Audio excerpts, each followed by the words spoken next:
My name is Swin and you're watching Pulse 29. I've got some really cool Diablo and Warcraft news for you guys this week, so you don't want to be missing this episode. Let's get right to it.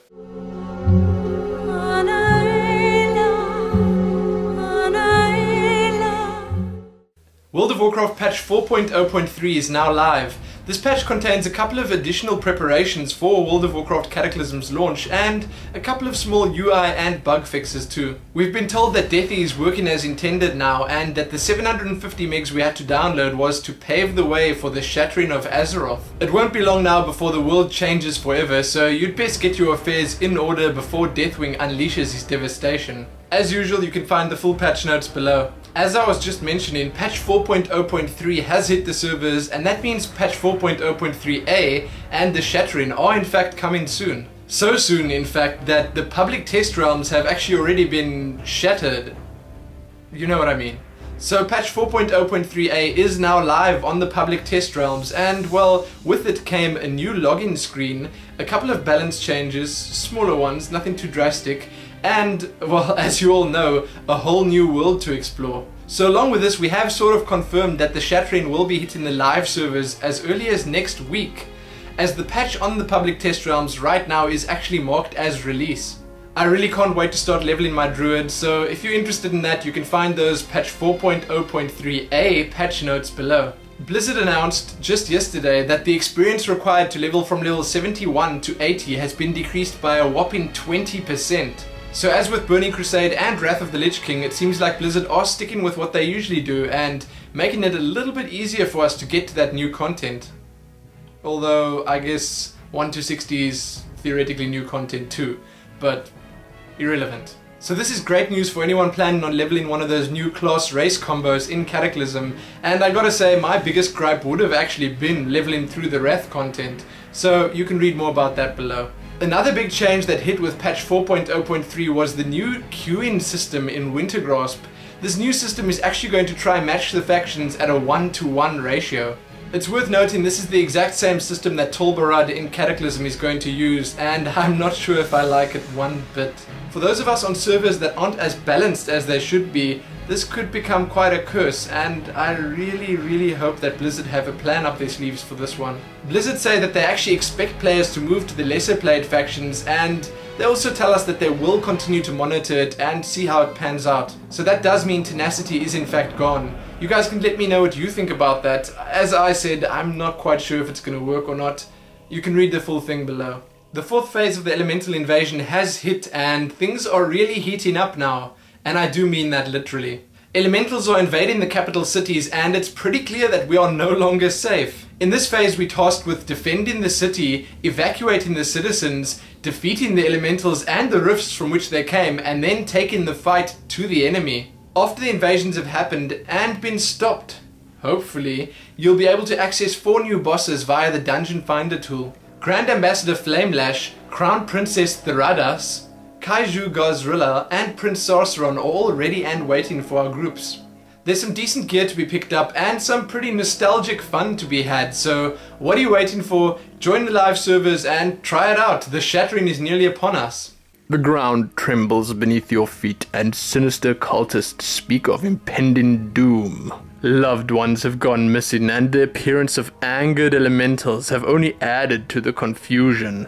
What does the future hold for Azeroth's heroes? What fortune awaits within the Sage's cards? Visit the Darkmoon Fair and shed light on these mysteries. Yes, indeed. That is incredibly dramatic. You can now visit a brand new Darkmoon Fair themed website on the new World of Warcraft community page and participate in quite a few fun activities. Liking and sharing content on the site, taking the personality test and submitting your own images and videos will all help the Horde and Alliance unlock exclusive content.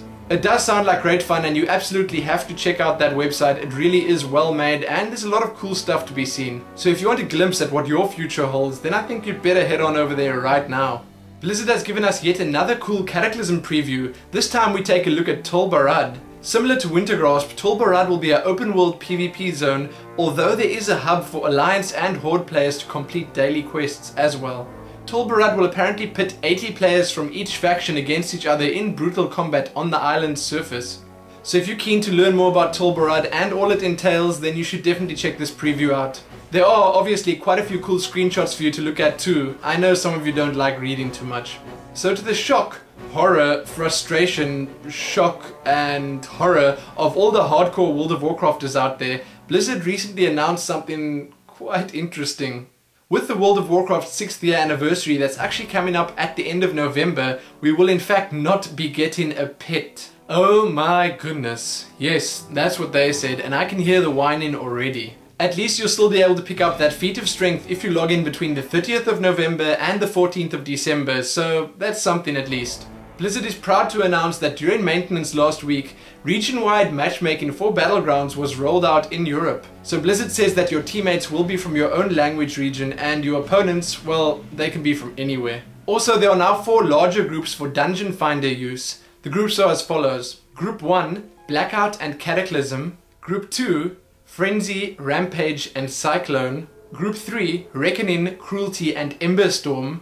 And Group 4, Misery and Vindication. Blizzard said that you can check out this new battle group breakdown on the official forums and you can go and discuss it with all your new friends and enemies. So you can check the full official announcement below along with links to the forums. Blizzard recently uploaded a FAQ covering all the recent inquiries about rated battlegrounds that they've been getting. There's been a lot of drama about how rated battlegrounds work and how they're leaning more towards the arena style than the actual battleground style. The argument is that Blizzard loves the arena players more and they're shunning the battlegrounders. Sure, just like Blizzard loves the Horde more and never puts gnomes in cinematics. Oh, wait, those last two are actually true. Okay, so you can read the FAQ about the rated battlegrounds below. Enjoy. I thought I'd also just quickly mention that the new official World of Warcraft forums are actually live and the old ones are now set to read only, so you won't be able to post there anymore. So if you have anything you still want to check out there, copy from there, or just if you want to reminisce a bit, then you better head on over there right now and get that done. The red shirt guy, Ian Bates, has struck again.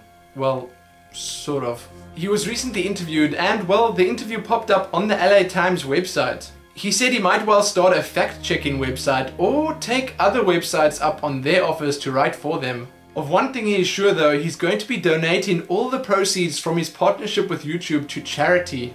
He said an Asperger's Syndrome Foundation will be receiving the money as he himself has a mild case of Asperger's, which is a mild version of autism. So it's really great that he's deciding to do something good with his newfound fame, and I wish him the best of luck. You can read the full thing below. The Cataclysm Beta. Yes, we do still love you, oh dear Cataclysm Beta. You are receiving slightly less attention now, but we will still remember the fond times we had and all the good you did. Build 13316 has hit the beta servers, and with it came a couple of small, I guess last minute changes. A couple of class changes, achievement changes and bug fixes. There were really no big changes, but then again, how could there be this close to Cataclysm's release? You can read the full patch notes below. So for some smaller pieces of World of Warcraft news, a user named SamWew, I think I said that right, on the new World of Warcraft forums has set up a nice list of all the things we're going to see and all the things we won't be seeing in patch 4.0.3a. A new initiative has started up along with the new World of Warcraft community website where Blizzard is asking players to submit their heartfelt World of Warcraft themed stories to share with the rest of the community. Right now Blizzard is looking for Winter Veil themed stories. A new rare elite mob has been found in the Cataclysm Beta in the zone of Vashir. Ghostcrawler, yes I said Ghostcrawler, is a level 85 elite tameable by hunters crab in the abyssal depths of Vashir. That's pretty interesting and I think you should all try check that out. Oh Gammon, it seems like only yesterday we were in awe of your new levels, your crazy damage and your mad health pool. Now it seems like players are back to their old ways. Yes, Gammon has been killed again. Total Biscuit has put up a new video of his world first, well not really world first but we're saying that for dramatic effect, kill on Gammon the Tauren. You really have to see this video for yourself, it's absolutely hilarious. You can find it below. There's a lengthy new Cataclysm dev chat with Best Buy to be read. It does contain quite a bit of interesting information, although most of it is related to the new patches and Cataclysm's launch. Still pretty interesting, you can find that below as well. Okay, let's head on over to the Diablo news.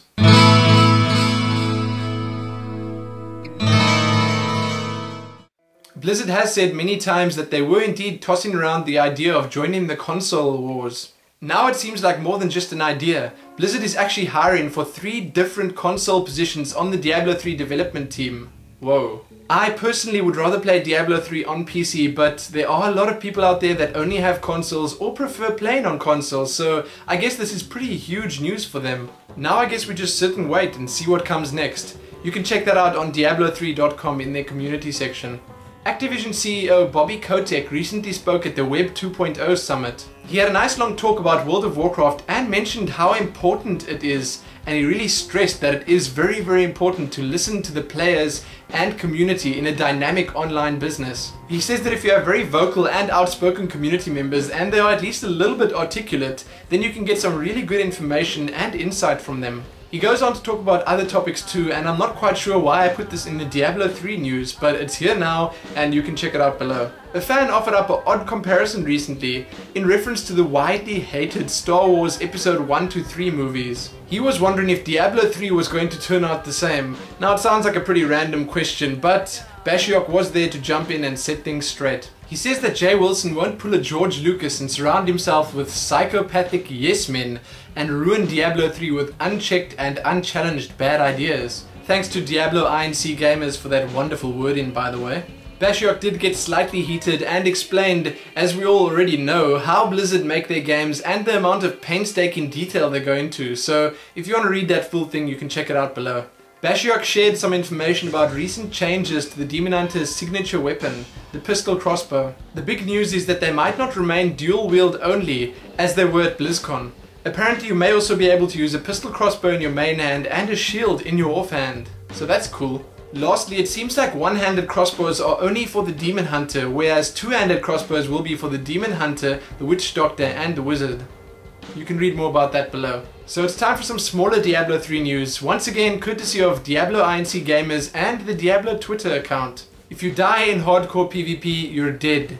The hardcore PvP leaderboard is going to be hardcore. Apparently all charms are only 1 block in size thus far. Blizzard is interested, however, in having a look at other shapes and sizes. All of Diablo 3's content is the same in multiplayer and single player. You won't be able to control your pets in Diablo 3, although the AI is incredibly smart, Blizzard says, and they'll definitely try help you out as best they can. Blizzard says that all the classes are damage dealers and that should not be misunderstood. There are big differences, however, in the skills and abilities the classes pick up along the way. Apparently there was a bug where wands used to shoot horse-drawn carriages instead of normal magic. So let's head on to the question of the week. What class did you get in the World of Warcraft Fortune personality test at the new Darkmoon Fair site? You can find that below and I will make it the first link on the list. So leave your reply below in the form of a comment or video response. You can all have a look what I got at the end of the show. But that's all I have for you this week. Thanks for watching and have a great weekend. Bye.